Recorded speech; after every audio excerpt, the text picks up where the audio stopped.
So how are you? Yeah, good, thanks. What have you been doing since retiring?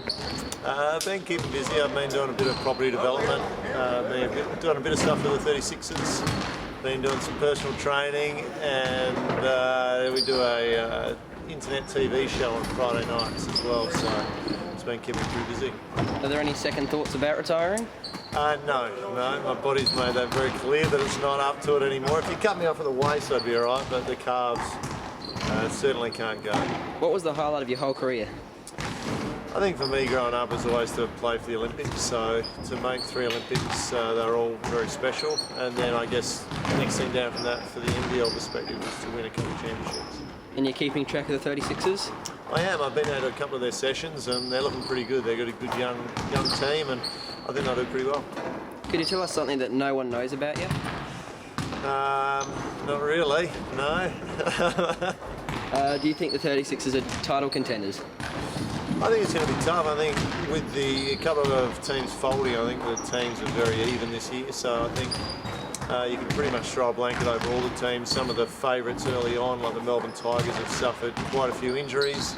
I think New Zealand probably stand out in my mind as the favourites, and the rest are pretty even. Is a coaching role with the 36ers something you would like to do?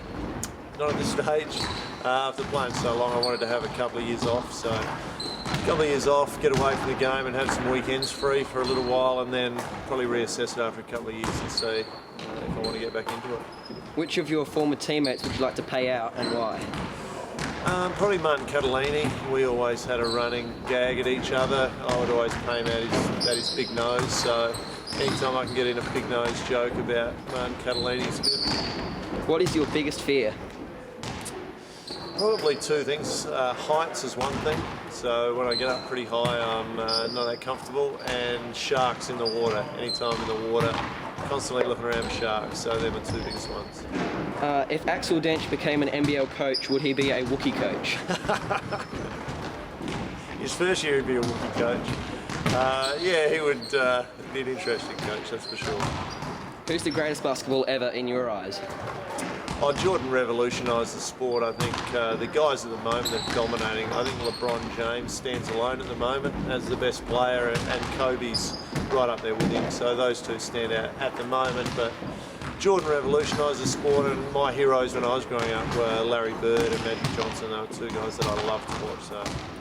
So, who was the hardest person for you to guard in the NBL?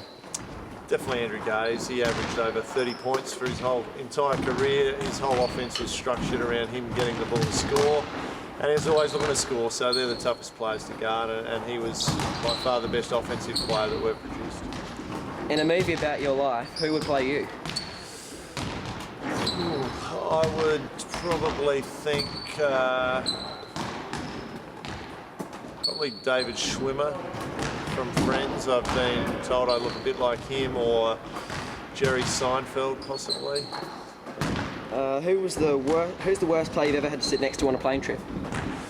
Worst player I've ever, probably Scotty Ninnis. He is a bit flatulent on the planes and can sometimes be a bit stinky to sit next to. Which Simpsons character is most like you?